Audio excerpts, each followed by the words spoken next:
Welcome again, everybody, to Other Voices Online, brought to you by Peninsula Peace and Justice Center. I'm your host, Paul George. This evening, we're going to take a look at the very confusing, shocking, and scary situation in Haiti.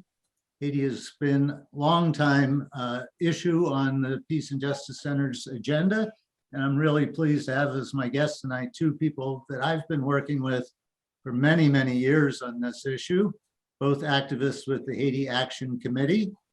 First, I'd like to introduce PIERRE LABOSSIERE, who PIERRE and I go back 30 years working on this issue, at the time of the first overthrow of Jean-Bertrand Aristide, and lagging not far behind in years of working together collaboratively, Seth Donnelly, also with the Haiti Action Coalition.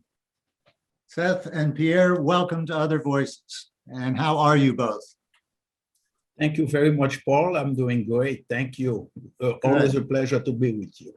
Yeah, it's been a while. I was just looking up when you and Seth were here to do an in-person program. It was in just a couple of months before the pandemic hit. So it's good to see you again. PIERRE, you're looking good. Seth, how are you? Thank you. Thank you, Paul. No, I'm doing well. It's always a pleasure to be here with you, and so much to discuss tonight. But we've been busy, as you can imagine. Yes, I imagine so. Yeah. Well, let me start with a question that is probably not so important for the people who are in attendance here, but I have heard it come up in conversation, and that would be, why should people here in the United States care about Haiti, this small country? It's not a military threat to us. Why should we care what's going on there? Either one of you. Yeah. Seth, let me defer to you. Go ahead. Well, I think there's a lot of different ways to address that question.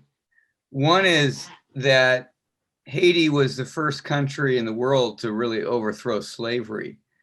And the US owes a huge debt to the example and the courage of the Haitian people in setting that in motion in 1804. And ever since when Haiti became independent, Haitians offered asylum to any Black folks that could escape slavery in the United States, as well as indigenous peoples throughout the Americas who were seeking refuge from persecution.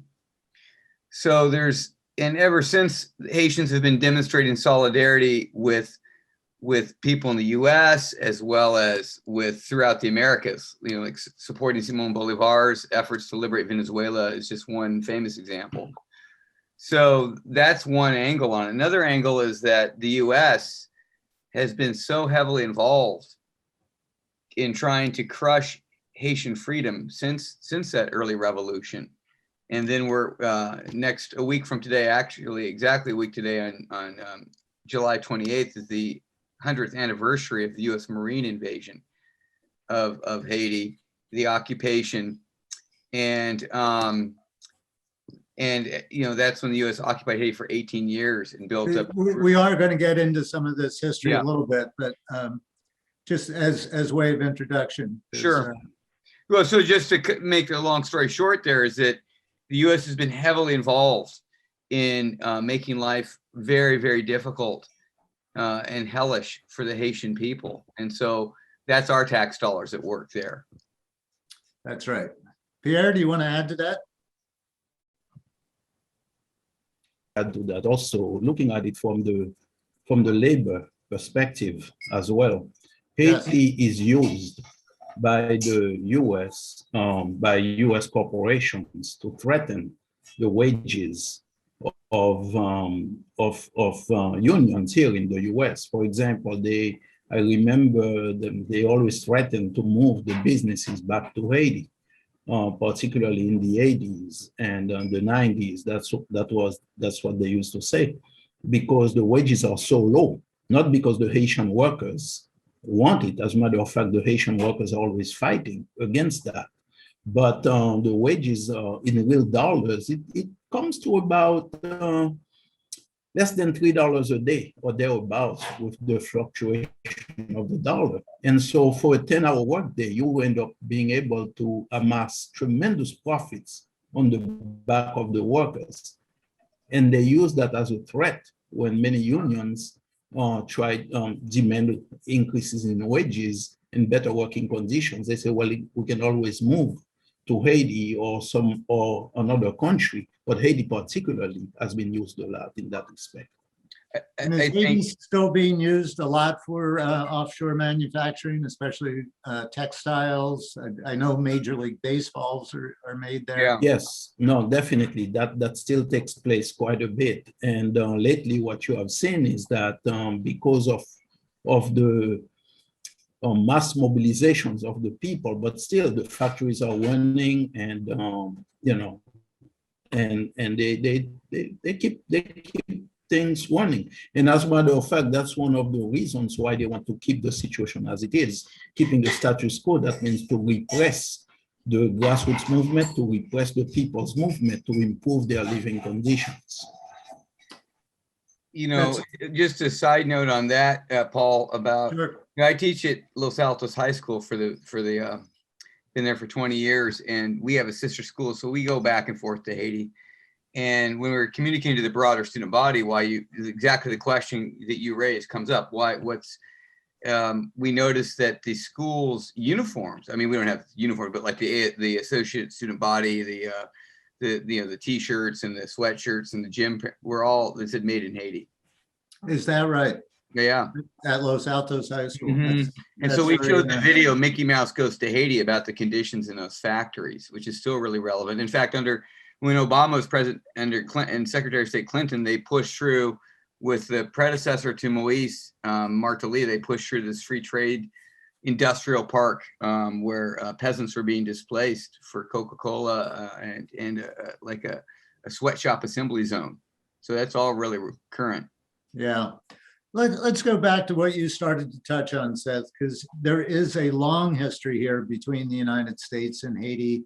And I don't want to spend a lot of time on it, but I think it's worth reminding ourselves of what that history is. And you talked about next week is the 100th anniversary of the first US occupation of Haiti. Give us a thumbnail sketch what that's all about, what happened back then. Pierre, why don't you, I'll defer to you on that, because I think you break it down so beautifully. Well, July 28th, when Haiti became independent in 1804, and it was as a result of a massive uprising by enslaved African women and men. And I want to emphasize the women, because the women were leaders of that movement, and they also were on the battlefield very present. And the French military officers, in some of their memoirs, they said in battles, the women were more ferocious than the men. Huh. And so, and that's how Haiti was founded as a nation. Our foremothers and forefathers broke the chains that bound them, the real chains that bound them, and also declared Haiti to be, as Seth mentioned, a nation free from slavery, an independent country, but also a country that was anti-colonialism. And Haiti opened its doors to welcoming people fighting not only against slavery, the slave trade, but also colonialism as well, because the two of them were two sides of the same coin. And so, continuing from Haiti's becoming independent, from Haiti's independence, there was a question that has to be resolved. The question was, which way for the future? Some people in the revolution, a tiny minority, they saw that it was okay, the French were gone, now we are going to have the country having the same form of socio-economic organization as under slavery, and it would be a sharecropping system, you see? And the masses of the people said, no, we are not going to have this. They wanted a more equitable distribution of the land. And this is very important. This is not just historical. This is what's playing out today. So what happened was, throughout the 19th century, as this was taking place, and it wasn't taking place in a vacuum, because you had several of the colonial slaveocrat empires playing one side against the other and favoring that little small elite that believe in the old colonial system, albeit it was post-independence. Mhm. And so by 1915, there was another upsurge, which was very successfully carried out, where the peasant uprising was about to take power. And that's when the US on July 28th, 1915 came in and on the side of the little tiny elite and tried to and did restore the status quo that had prevailed. There was massive resistance by the people of Haiti. So from 1915 to the present, this has been, 1915 was the beginning of US domination in Haiti. And to the present, this domination has continued. Even though the first occupation lasted until 1934, but the US, through the Haitian military that they left and through this predatory ruling class that they had in there, they maintain control over the economy of Haiti, over the everyday life in Haiti, and Haiti has never regained its sovereignty, even though we say that we're independent, but they allow us to say it basically, but through a number of puppet regimes, with the most brutal being Papa Doc and Baby Doc Duvalier, Haiti has always been under the thumb of the US. Why I bring this up, and I will conclude briefly here, why I bring this up, it's because it is through that prism that people can understand what is going on today in Haiti.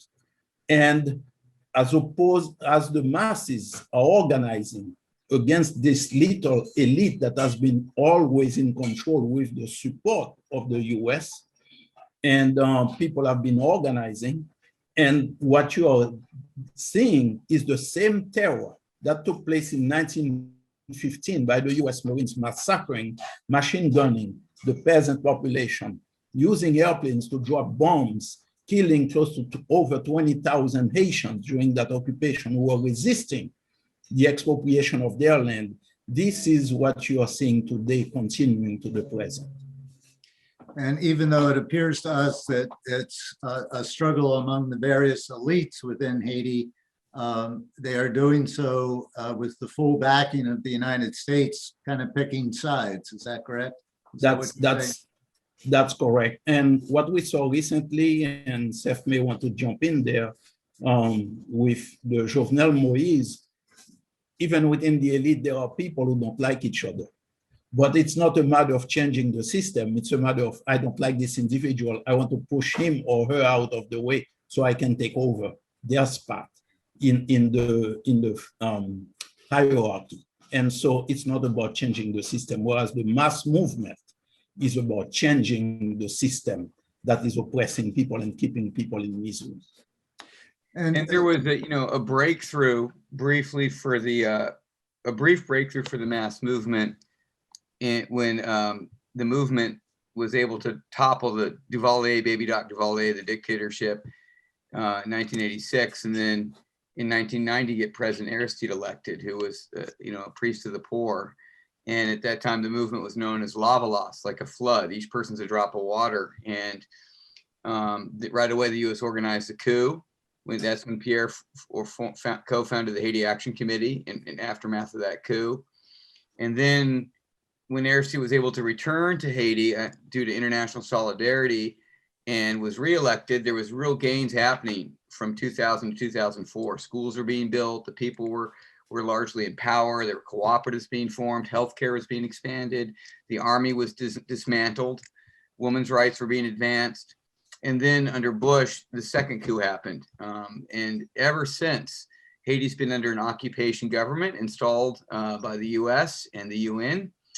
And the Moïse dictatorship can only be understood in the context of, it's like an institutionalization of the 2004 coup, right? It's facilitating the looting of resources, the expropriation of peasant lands, massacring poor people in neighborhoods like Cité Soleil and La Saline.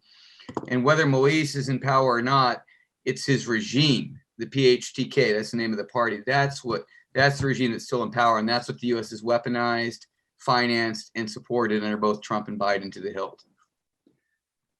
That was my next question. Has there been any indication of any change in this rather deplorable policy, colonial policy toward Haiti? He's been in office 6 months. Haiti is not high on his agenda yet, I don't think. He's now had this, Biden has now had this kind of forced to the front because of the events of the last couple of weeks. Has there been any change in US attitude from Bush to Obama to Trump to Biden? No, US foreign policy has been very consistent from the founding of Haiti as a nation.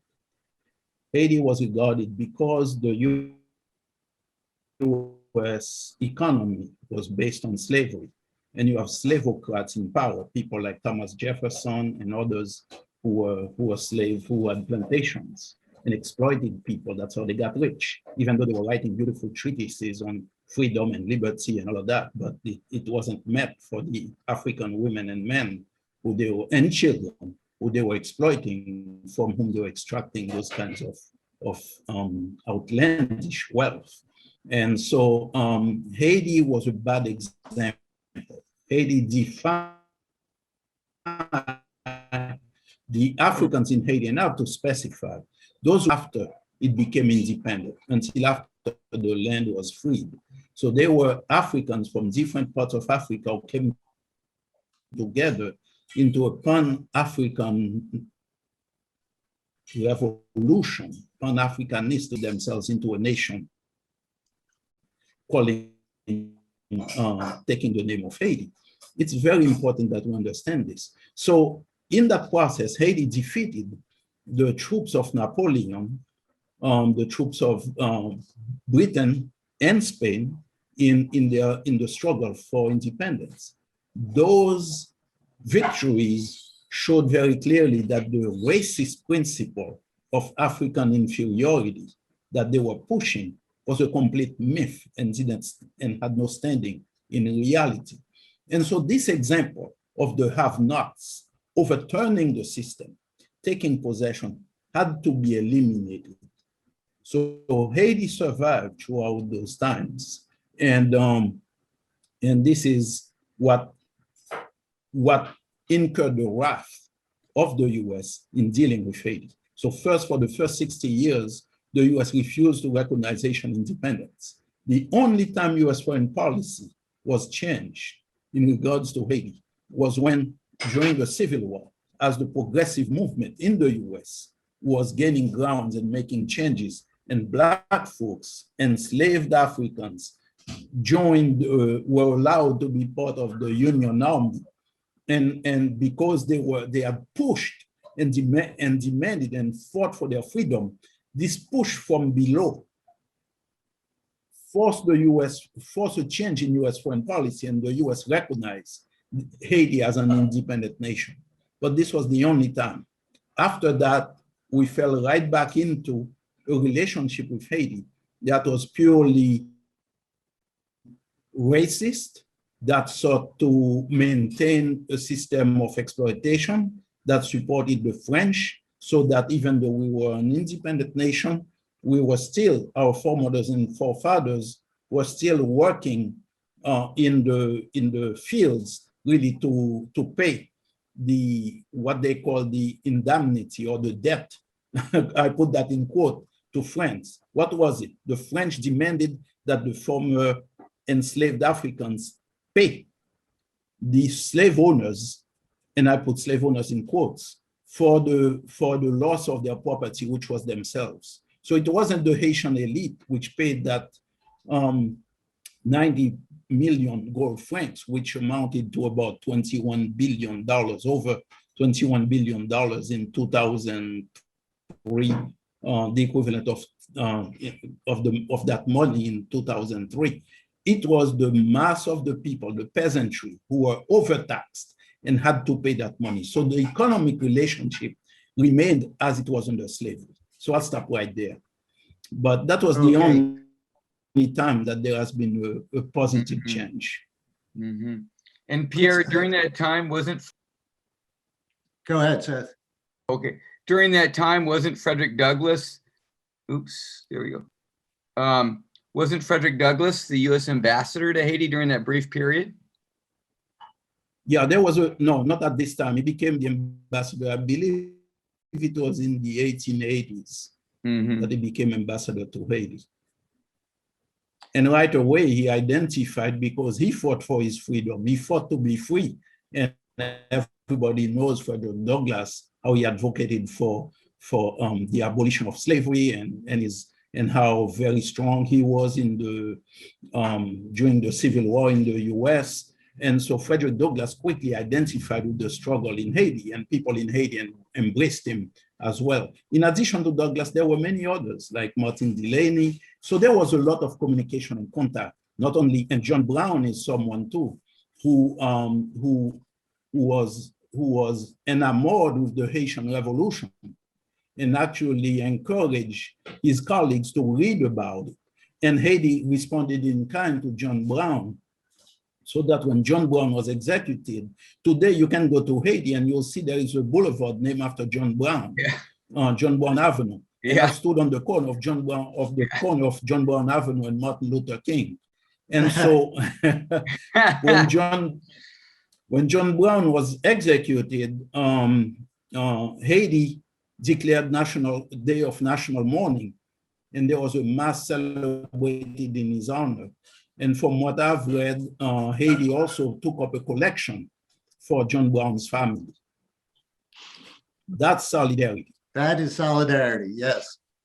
Okay, let's bring this up to the current date and get an idea of who Jovenel Moïse was, what his administration was like, and then we'll find out what this assassination will be doing to the especially the popular movement. But describe the life under Moïse and his election, his overstaying elections, and kind of what the political situation in Haiti is like today and coming up to the assassination. So Moïse's party, as I mentioned a few minutes ago, is PHTK, which Tête Calais, the Haitian party of Tête Calais, which is like skinhead party.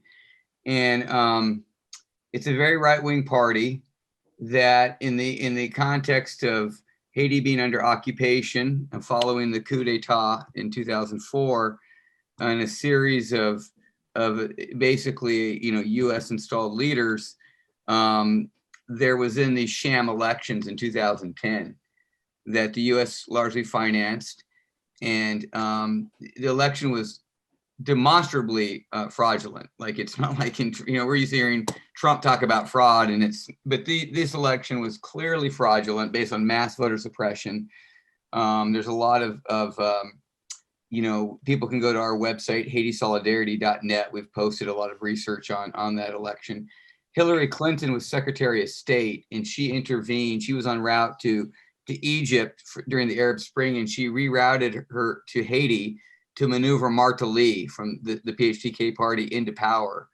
And then when Martelly's term was up, it went to his successor, which was Jovenel Moïse in the same party. Moïse was a banana exporter who had built some of his business empire through expropriating lands from peasants. And under both Moïse and Martelly, the salient features of the PHTK dictatorship are just brazen looting of public funds, like the Petro-Caribe scandal. Take a minute to explain that quickly. I know what you're talking about, but I'm not sure people know the Petro-Caribe scandal. Well, the government of Venezuela, the Bolivarian government of Venezuela had offered to Haiti very cheap oil below market rate, and that the Haitian government would then pay back Venezuela at a below market rate for that oil. And the difference between when the Haitian government got the oil and made a profit off of it, it was supposed to invest those proceeds into improving the public infrastructure in Haiti, like potable water, electricity, education, sanitation, etc.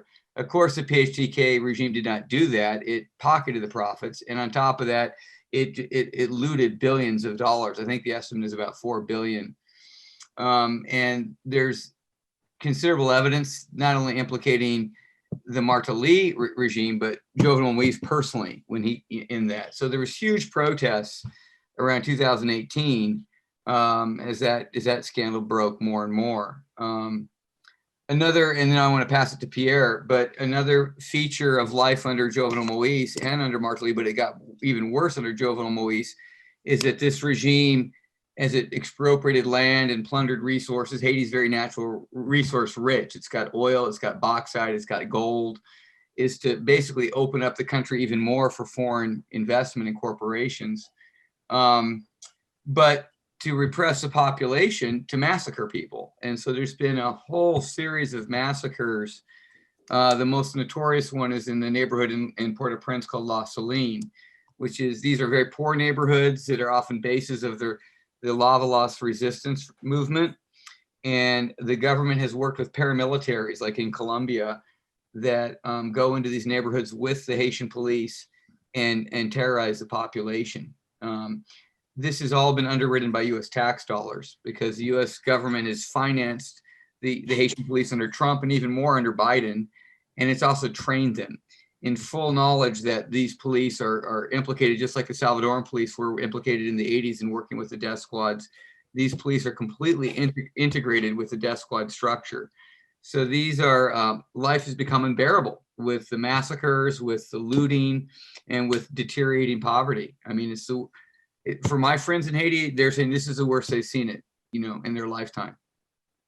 And yet the popular movement, the grassroots movement, as we've seen for so long in Haiti, has not gone away.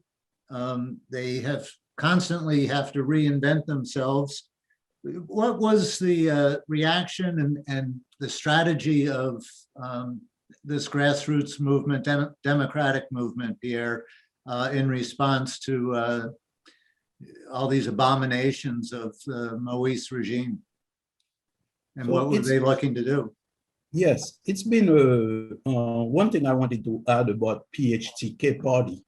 PHTK party, there was no such thing, What it was, it's called itself Parti Haïtien Tête Calée, the party of Haitian skinheads, and basically didn't exist not until Hillary Clinton put Martelly in power. That's when they organized themselves into a party. But basically, Martelly himself talks about bandits legal, legal bandits, meaning legal banditry. In other words, it was open season, bunch of criminals getting together to see how they are going to loot and to kidnap people and to exact a reign of terror.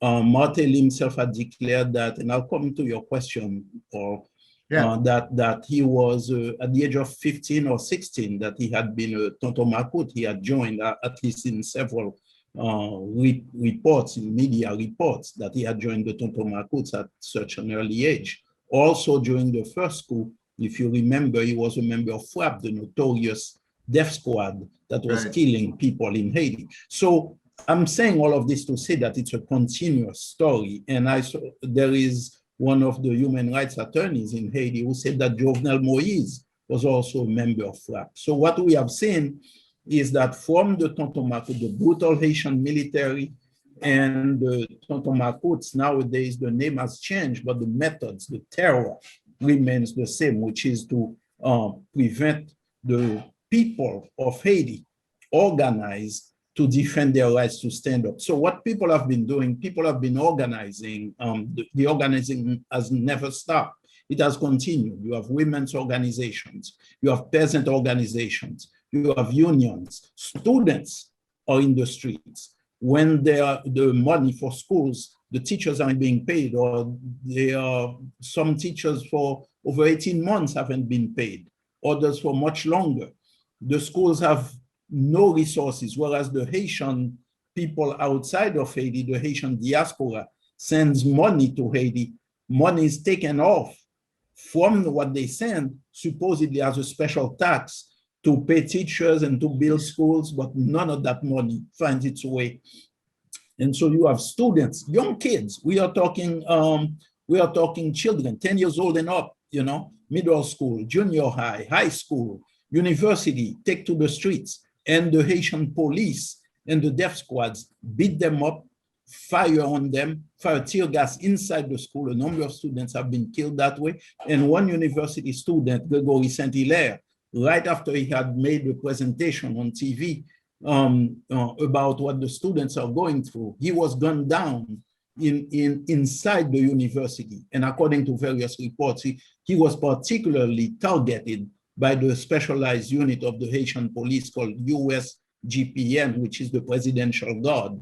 And so that's what we are seeing. And all of this, keep in mind that all of this is taking place under UN occupation. Haiti is occupied today by the United Nations. So Haiti is occupied, and all of this is taking place. And we've had the UN Secretary General praising the death squad. They have federated themselves into a group of 9 called the G9 Federations and Family. And so what they have done is, and they were recognized by the Haitian state, by the Haitian government of Jovenel Moïse as a non-profit organization. Imagine that, given non-profit status to these people who are killing, burning people alive, massacring the population. And so this is what's happening. So, and this is against a population that has organized itself to going on strikes. You have student strikes, you have teacher strikes, and the entire population. There was a general strike of the transportation workers, and everybody joined in. Even the churches went on strike, because one of the things that this terror network organized by the government with the support of the United Nations in the G9 countries, what they have done is in trying to repress the population through terror. People have come out in the streets facing them, not stopping in their demonstrations. And so what you have is a situation where out of that, there is a demand now that, no, we don't want phony elections. The US, the UN are trying to push phony elections onto the people of Haiti, knowing full well that these elections are simply show. It's a demonstration election. You have a long lines of people artificially created, where the line is slowed down on purpose so that you have lines of people, and a journalist who doesn't know anything comes over, takes some photos, and next thing you know, this is splashed all over the world saying Haiti is voting. But the results of the votes are they already know who is in those positions, and they steal the elections. I witnessed the last elections in 2016 and saw that's what they did. Maryse Narcisse had won this, Dr. Maryse Narcisse of Famille Lavalas had won these elections based on the sheer turnout of the people, but they were not allowed to vote. Voter suppression is at work in Haiti, and that's how this movement for change is being suppressed. Now, people have an agenda in Haiti. For example, Famille Lavalas, when they were in office, for that little brief period when President Aristide was in office and Famille Lavalas was in power, they created, as Seth had mentioned, they implemented a program called Investir dans l'humain, investing in people, whereby for the first time, people started seeing their tax money being put to good use. Schools were being built, hospitals were being built, clean sources of drinking water were being tapped so that the population would have that. Electricity was being provided to people. And this was, at that time, Haiti was facing an economic embargo brought on by not only the remaining months of the Clinton administration, but also by the Bush administration. And during that time, a lot of development was taking place. So we could start seeing the beginning of the implementation of a rebirth of Haiti. But the US came in with France and Canada and the core group and brought a violent stop to this democracy that was burgeoning. And so what we've had since then has been nothing, beginning with the UN troops in 2004, it's been nothing but repression, massacres, continuing to this day. And the Haitian people, through their various organizations, have refused to stop. Their people are demanding their rights in the spirit of our foremothers and forefathers. They are determined to complete the promises of the Haitian Revolution. Our foremothers and forefathers had a very different vision for us to live as dignified human beings and not being forced to flee the country or live in substandard under conditions unfit for human beings. So that's what's fueling the movement of resistance. And as the United States involves itself yet again, they're calling for early elections. And I understand the people's movement in Haiti is saying there's no way we can have elections coming up soon because the institutions don't exist to hold them. What is being proposed? I understand there's a commission and proposal for like a caretaker interim government. What is the movement calling for in the wake of the Moise assassination at this point? Well, I'll just speak for a moment for the listeners about the elections, and then I want to turn it to Pierre for the discussion about the public safety transition government. But you know, the Biden administration has been pushing. When Biden came in, Moise was termed out in Haiti. So pretty much across the board in Haitian society, from bishops to the Bar Association, the Supreme Court, to the organizations of the grassroots and the popular sector, we're all saying his term is up. They're 5-year terms. He came in and the last elections in 2016. He should have stepped down in 2021. But he claimed he could stay another year because it was hard for him to start his administration due to protests until 2017. But he was out. And so the Haitian people were saying he needs to, his whole regime is illegitimate. I mean, he was protested from the very beginning that it was fraud.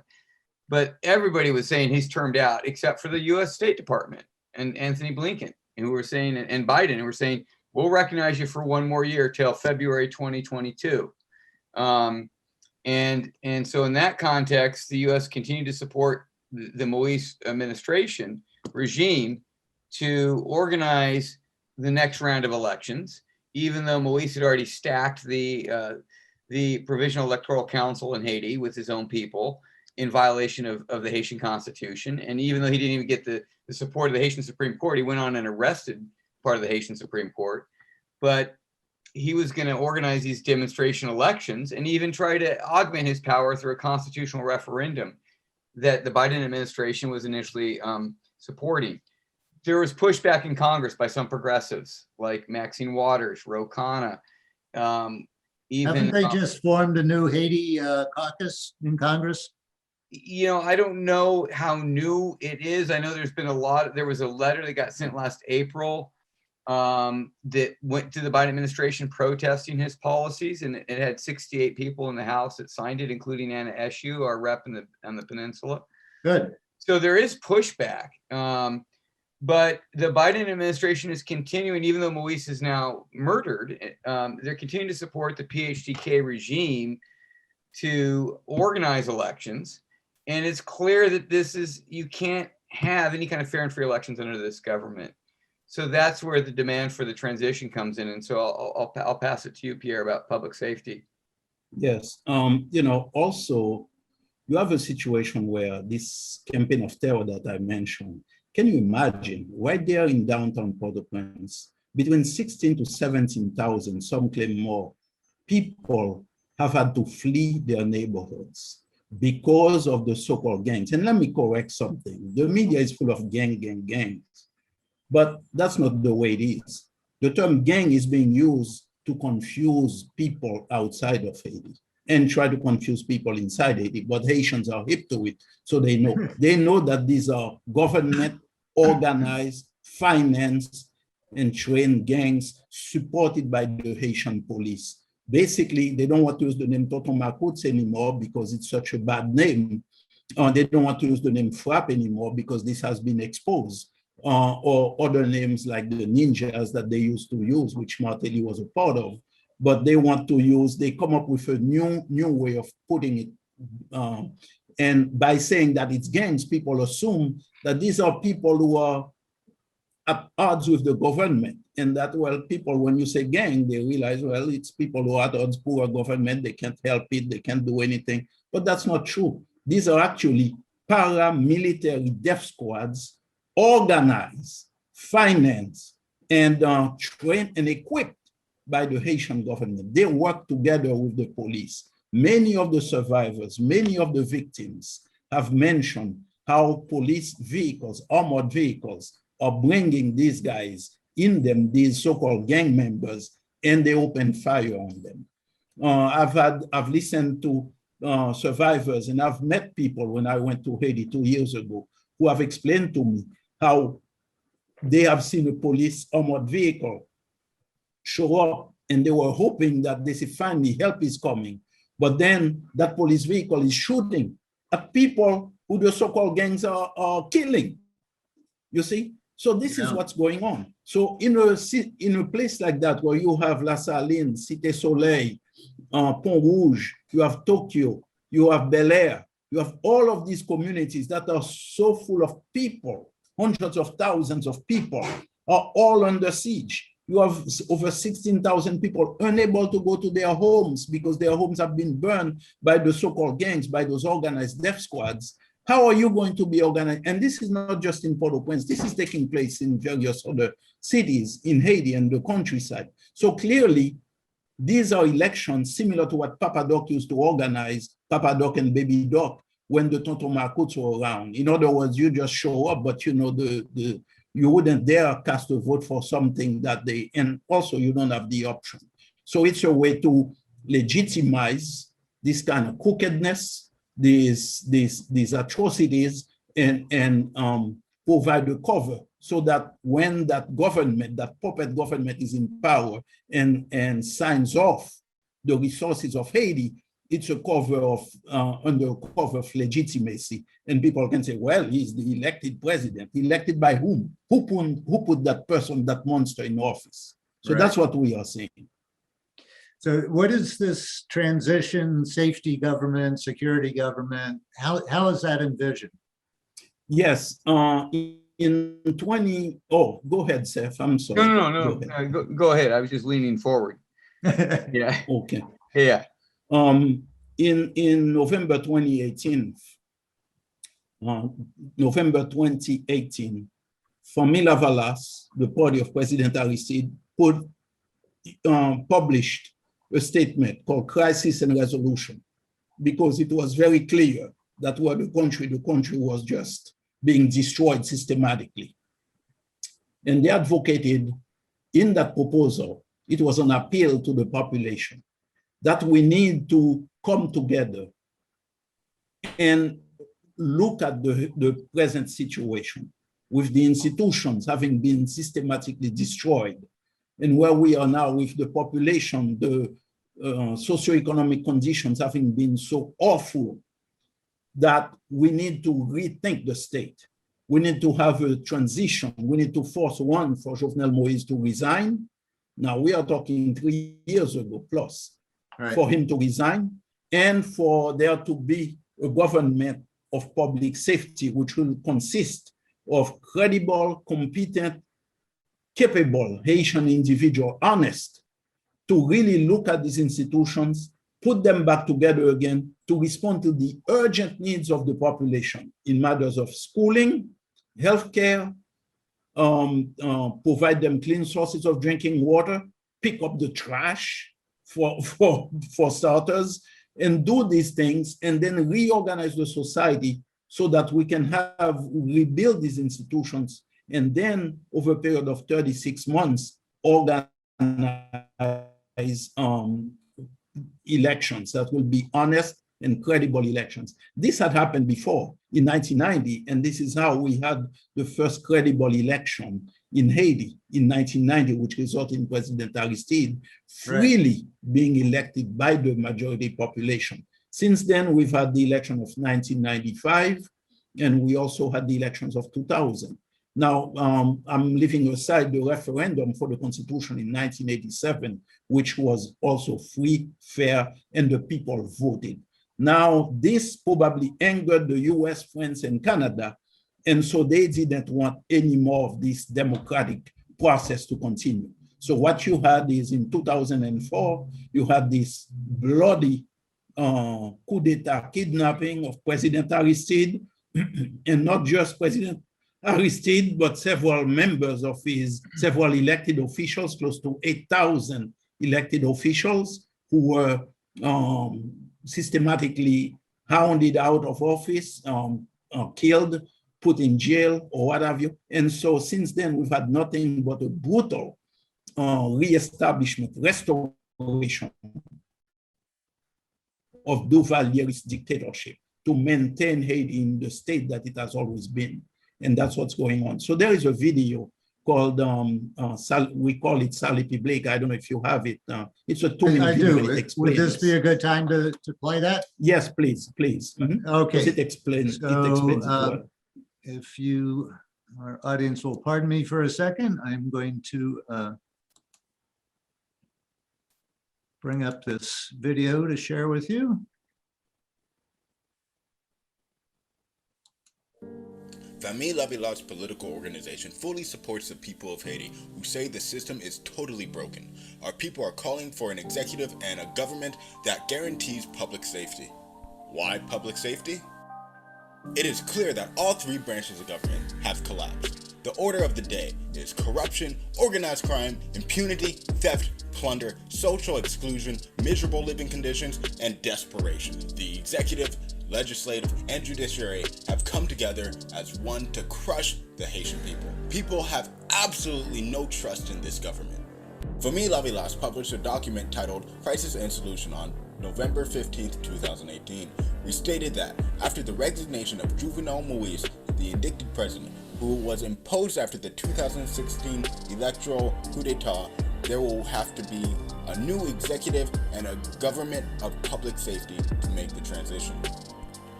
Which individuals will lead the transition? They will be people who are honest and credible. They are in the country. People who believe in transparency, in the struggle against social exclusion, corruption. People who believe in a different form of governance. These will restore trust between people and the state. Let us look at some of the major steps that the transition to government will have to take. Improve the living conditions of the population through an efficient management of state resources. Create proper conditions for the legal case regarding Petrocabi funds. Organize a real national dialogue. Revise the electoral law in order to organize a credible election in the country. Organize a constitutional committee. The transition will lay the foundation for the new system that all Haitians aspire to. That is a system based on social justice, transparency, and participation, where there will be no more social exclusion. We will be investing in people so that everyone can live as a human being, because every person is a human being. As President Aristide always says, if we don't safeguard our dignity, we will lose it. Alone we are weak. Together we are strong. All together we are Labilat.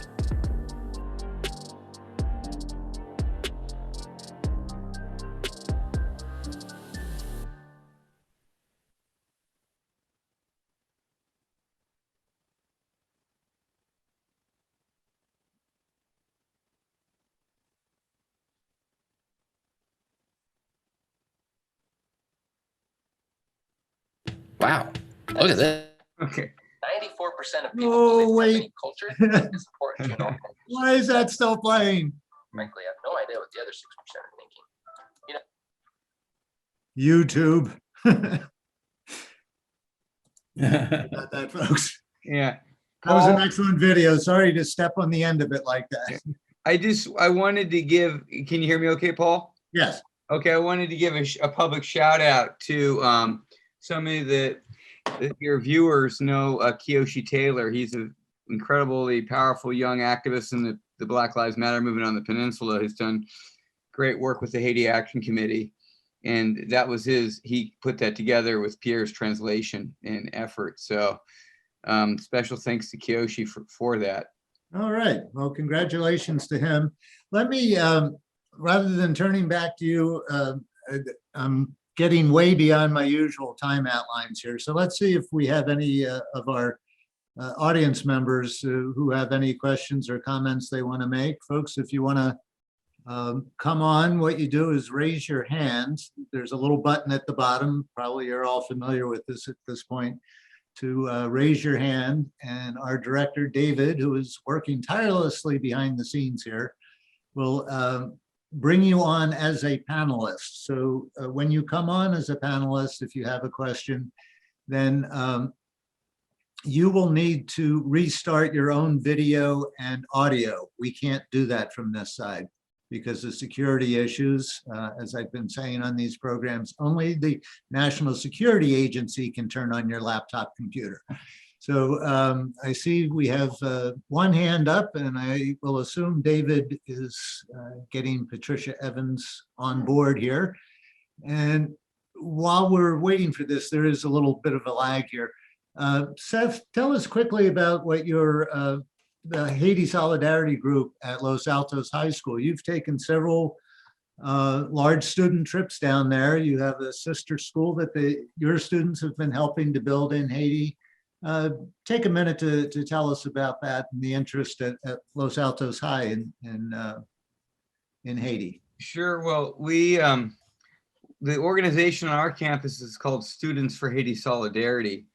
And we grew out of, or like a sister organization, or we grew out of Haiti Action Committee and worked closely with Haiti Action Committee.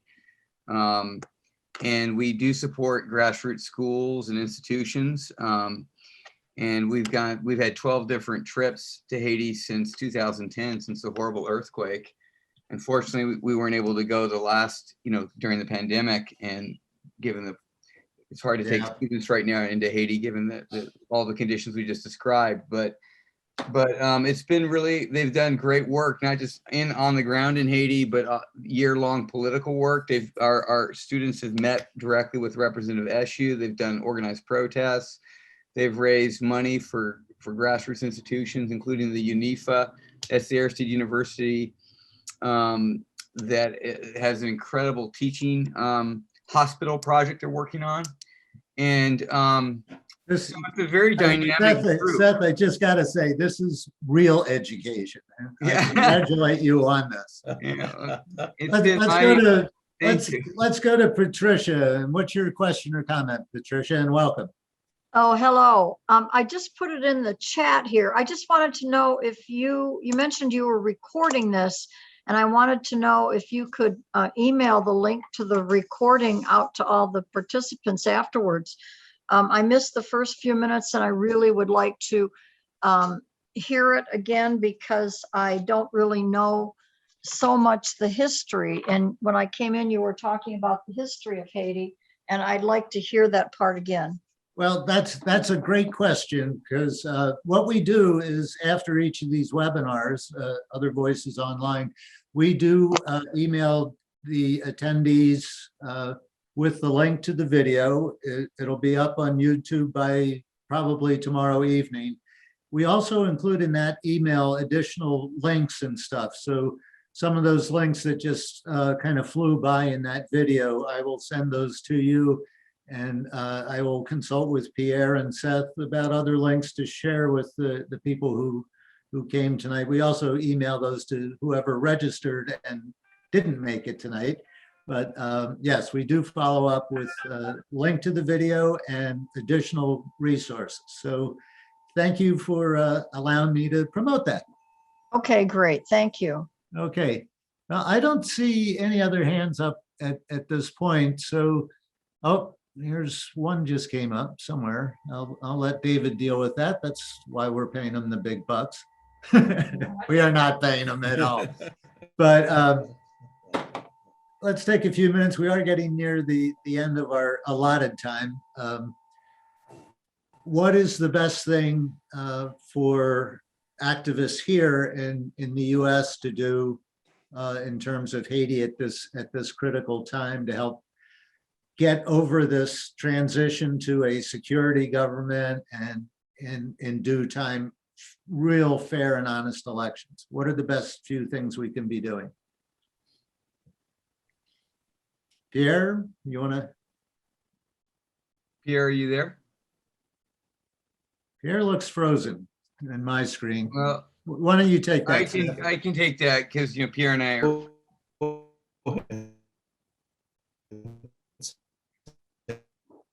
Pierre, are you back with us? Why don't you take it, Seth? We're having one of those Zoom moments, right? Yes. Well, by the way, I misspoke. July 28th is the anniversary of the U.S. invasion, but it's the 106th anniversary, not the 100th. But we're going to be having actions throughout the Bay on that day with a lot of freeway No, I'll barrier let drops. Seth go. Yeah. Oh, Can Pierre, are you hear me? there? Go ahead, Seth. Go. Oh, yeah. Well, you were frozen. So we're going to be doing a wave of actions on that day. And so anybody who's interested in that, contact us at HaitiSolidarity.net. There's a way to email us, and we can totally coordinate with you. We've got several in the South Bay, several teams ready to do that. Well, get that info to me and I will email Yeah. that to everybody who's attending right now. But the beyond that, right? The big thing is to really intensify the pressure on Congress to cut off U.S. funding for the Haitian police, to cut off U.S. support, have the Biden administration stop supporting this regime in any form, and stop pushing the notion that this regime can actually organize elections, and to get Congress to put pressure on the Biden administration for no military intervention in Haiti, right? So these are really, this is a key moment for that. The last thing I would say is that donating money, we have an organization that Pierre and I are both on the board, Haiti Emergency Relief Fund, and that gets 100% of the donations to grassroots organizations and activists in Haiti who are on the front lines of trying to rebuild the country. So I would encourage people to go to that website to donate so that we can keep the movement alive. And that's at HaitiEmergencyRelief.org. HaitiEmergencyRelief.org. So those are some things. Pierre, are you back? Oh boy, this is too bad. We do have an audience member here. Isa, welcome. And what's your question or comment? Unmute yourself. Isa, you're muted.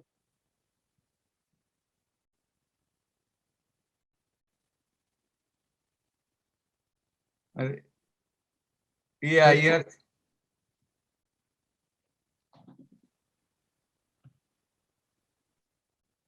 Oh, it's connecting to audio.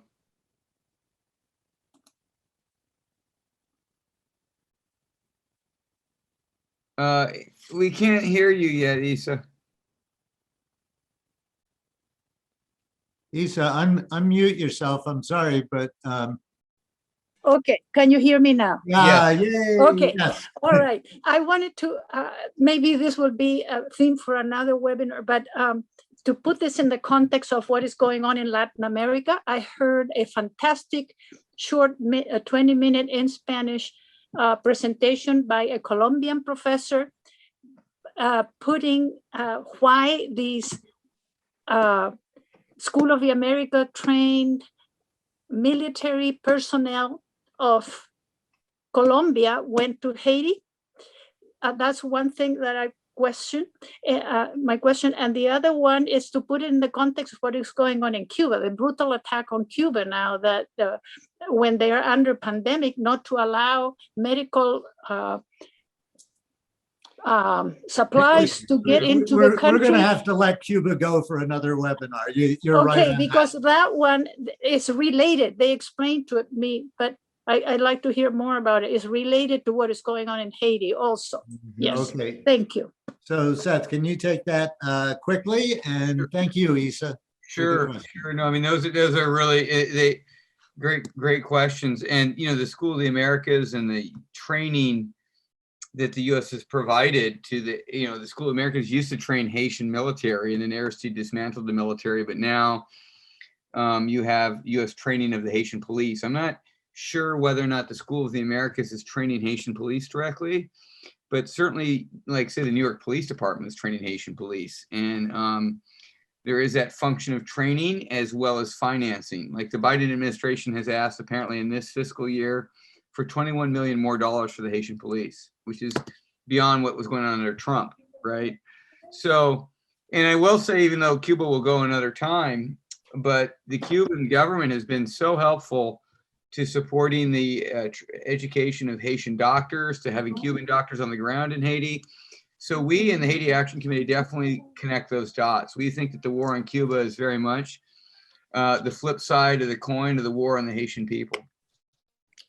Okay, we are near the end of our time. Pierre, are you reconnected now? Can you hear me? I think Pierre has, I keep seeing him try to reconnect. Oh, So- Pierre. Yeah, I believe so. Hey. Yes. Okay. Hey, can you hear me? Yeah. Okay, great. Can Great. you take a minute to leave us with a closing thought? Yes, no, definitely. I want to thank you very much for this, and I'm sorry that I dropped out there for a moment. And but thank you so much. And what we need really is the kind of lobbying, the US, the UN, the core group. The core group is a group of 9 entities, such as the US government, with the ambassadors of Brazil, and a list of them. So because time is short, I don't want to go over it, who are determined. They formed in 2003 in Ottawa, Canada. And this whole thing was planned all this time. And so what I mean by this whole thing, meaning the coup d'etat continuing to the present occupation of Haiti. This was a planned situation. Don't be fooled that this is just between Haitians. No, we have it's a foreign occupation that's in Haiti. And so one of the things, they have money to pay lobbyists. They invest a lot in disinformation. My biggest appeal, and the appeal from the Haiti Action Committee and from brothers and sisters in Haiti, is to find out what's going on. Learn the truth for yourselves. We will be able to provide you with documentation, the voices of the people of Haiti. Engage with us, become lobbyists for, raise your voices in solidarity with the people of Haiti so that we can change the US foreign policy that is so damaging and destroying lives of men, women, and children in Haiti. This has to stop. It must stop. So I wanted to thank you very much, Paul, and the PPJC for all the support, the ongoing solidarity. Thank you to every participant for your solidarity. And please, the Haiti Action Committee will provide you with all the information. SETH has been doing tremendous work in the South Bay and so many others. And let us continue to find out what's going on, and let us engage our congressional representatives to encourage them to take action to change US foreign policy in regards to Haiti. We cannot trust the UN, nor the Biden administration or others unless we push them. We will not get results. And the people of Haiti are fighting even though they are being killed. Just Go ahead, Seth. really briefly, to the viewers, I know that the folks know your work, Paul, but you've been a role model of exactly what needs to be done. You've done it for decades, and major respect to you. Well, thank you. And thank you, Pierre and Seth, for the time that you've given us tonight. I want to give a shout out to David Simon, who is pinch hitting behind the scenes at the last minute for us. It looks like you did a great job, David. Thanks for making that time. And I want to thank every one of you who attended. We will be sending you some links to follow up with more information, including the video of tonight's webinar. And I'm afraid the ending to Zoom webinars are kind of abrupt, so I will just sign off and say thank you again, Pierre. Thank you again, Seth. Thank you again, audience. And we'll see you next time around. Okay. All right. Power to Thank the you. people.